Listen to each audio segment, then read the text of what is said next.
Hello, I'm back with another video, and I just wanted to share some insight that I've been having over the last couple of days, and to keep making videos, to keep the momentum. But I wanted to talk a little bit about uh, some of the value of doubt, but also taking that into like certain social contexts, and where I'm kind of tying some different things that kind of might not seem like they have anything to do with anything, but it felt like insight that I wanted to share. When I was a young person, I had a friend who was significantly older than me, and he was something of like a real life playboy. Like he could walk into almost any social context and have most of the attractive females interested in him, from his kind of from his appearance, but also like his confidence and his way of speaking. And one time, I was in a situation where it was I was there was another woman there who um she was talking, she knew who he was, and she was saying like, my brothers are more of this and that than you. And he said, my something along the lines where his her brothers were, I'm paraphrasing, but her brothers were better with women than him. And he said, I doubt that. But I've never heard anyone say, he was saying that he doubts it, but I've never heard anyone be so confident in their doubt before it, that it was very powerful how he said that. I doubt that. But I wanted to come with that is that, a lot of times, like, we think about things like faith. We're taught the value of faith, and which I think that faith is really important, and it's very difficult to exist and thrive as a person without faith in something. Um, and I think a lot of times faith in different things are also an outcome of having faith in something is having faith in ourselves. So faith is very important. But I wanted to talk about maybe like a positive and a negative aspect of faith that are both as equally valuable, being confidence and doubt. So like a lot of times, like when we have faith in something, we think of being confident or trusting in something like in a positive sense. But I want to say that maybe doubt can be another form of faith, because when we doubt something, we're kind of having faith in something different than the thing that we're doubting. And then if you think about like a lot of our improvements, like with science and in different in education, a lot of the understandings that we've come to have been an byproduct of the things that we doubt. So I want to say that doubt can be equally as valuable and is maybe even another form of faith, to truly doubt. So where I wanted to go with that is, I think like when we're very young, we all we all lean into different things with our trust at different points in life, and I think that that never stops. So like when we're very young, we trust our parents, implicitly and instinctively, that they have our best interest and they know what direction we should go. So a small child is very comfortable with being led somewhere by their parent, like taking them by the hand and trusting their parent. But then I think through maybe like adolescence and later points in the early to later points in childhood, we start to see maybe shortcomings in our parents, like where we're forced to go to school in these different social contexts where we have to form an identity and thrive, but we have different social challenges and personal challenges while in school settings. But then we can see that our parents are not always confident or hip or aware of the different things that we're challenged by. So we gradually lean into, probably trusting our friends at that point. The salient friend group becomes prominent in forming our identity and our attitudes and our insights. And then I think but then we also have conflict with our peers. And then we, through those different, almost like the failure of those different support systems, we come into who we are. But then with that, we learn to trust our own perception. And so what I want to say is that as the child leans into their parents' direction and takes their parents by the hand, as an adult, then we trust our own experiences and our own perceptions and even maybe our own biases. But I want to say that even as an adult, there are limitations and shortcomings within our own experiences, where what I mean to say is we have to continually doubt different things as a means of growing. And so what I want to say is I think a lot of us, as healthy people with all of our senses, I think we really trust our vision quite a bit. Like we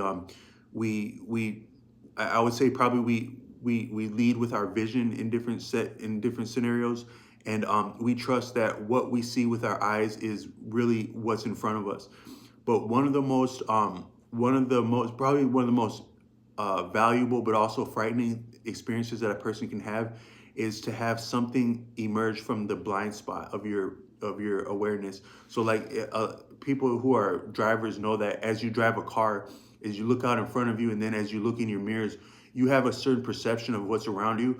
But because of the angles and the dynamics of the car, there can actually be something right next to you that you cannot perceive, but you're confident that there's nothing next to you, but in fact something is next to you. So drivers are trained to look over their shoulder and almost bypass their own awareness and look into that blind spot as a method of training, to actually increase awareness. So a driver, by doubting their own awareness, increases their awareness. So I want to say that we can also do that in subtle ways, and to learn to doubt things, even our very visual perception of a situation. So where I want to go with that is for something that I've been doing a lot of times I find myself in social situations but I'm not being social there. I'm there like in a working capacity, but I'm kind of like in a I'm like called upon to have to wait in a public setting. And something that I learned to do is I don't know if you've ever been, like, if you can imagine like being like at a bar or standing in line or something like that, where you are it's kind of interesting that sometimes being in social settings can actually give you an awareness of what's going on inside of you. And so where like you're in a social situation and it's awkward to a greater or less degree, and so you're presenting yourself publicly, but you're also forced to be with yourself and reflect on yourself, but you're being observed. So like you might be like kind of tactful or mindful about like how your body language, like you don't want to be like staring at people, but you also don't want to be like zoned out. So you're kind of like it's kind of weird where you're within your own thoughts and your own reality, but you're also being perceived in real time. So sometimes when you're leaning on your vision, there's only so many things you can do with your head and your visual awareness in it. I don't know if you've had the experience of like kind of being like gridlocked in a social situation where you it's kind of like there's only so much you can look at or think about. But what I want to say is that in that situation, like an example of being alone in a social situation where you have to wait for some reason, one thing that I do and I recommend other people do is try the exercise of imagining that as you're in a situation, there are actual limitations with your vision. Like almost like to imagine that you had like um those glasses that you go to the movie theater with, where you know that what you're seeing is different, like the actual reality is different than what you're seeing through the glasses. So in that sense, the glasses are enhancing what you're seeing, but I'm saying maybe if you can imagine that they were limiting what you were seeing. And so you're in a social situation and you are recognizing that as clear as you can see that situation, as clear as day, there are actual limitations within your blind spot, and there are things that you cannot perceive visually that are taking place in front of you, very subtle things. But then, and I think some of that's from leaning into our visual perception and trusting what we see implicitly. But I want to say, if we maybe introduce a little degree of doubt into what we're seeing, and then maybe embrace a different sense, like say our ears, and really listen to what is taking place around you, like as though, so you're seeing, but you're almost imagining as though there are a limitation, or and you're hearing past you're hearing past this perception that's in front of you, and listening for little details that are nuanced and different. And so sometimes that can completely change your awareness, where you're looking at something happening in front of you, But by leaning into and trusting your ears a little bit, you can maybe hear something that goes on in the kitchen, and that takes your attention in a completely different direction than it would have otherwise been. And your body language also changes a little bit with your perception.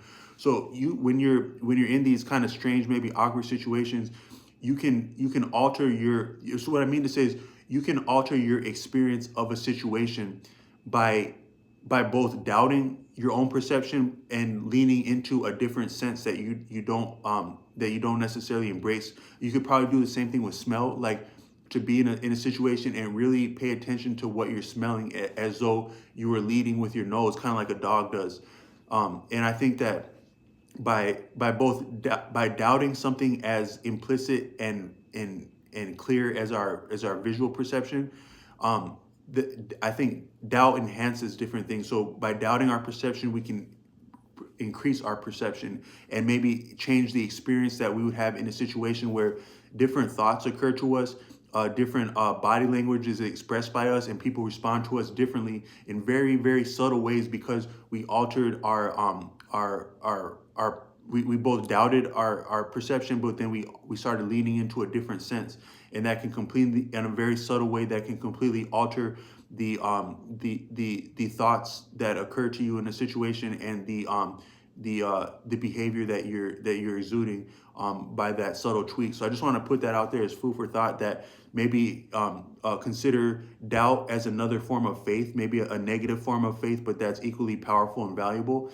And then to recognize our own bias and tendency to lean into and maybe over trust what we're perceiving visually, and just be aware that we have other senses, and we can perceive things differently, and we can learn to trust other things, but always to have a little bit of doubt with all things, like the different things that support us and direct us, to equally be able to doubt what we're being led by, as a means to grow further and gain more insight, by just doubting the different things that are leading us, but in a healthy way.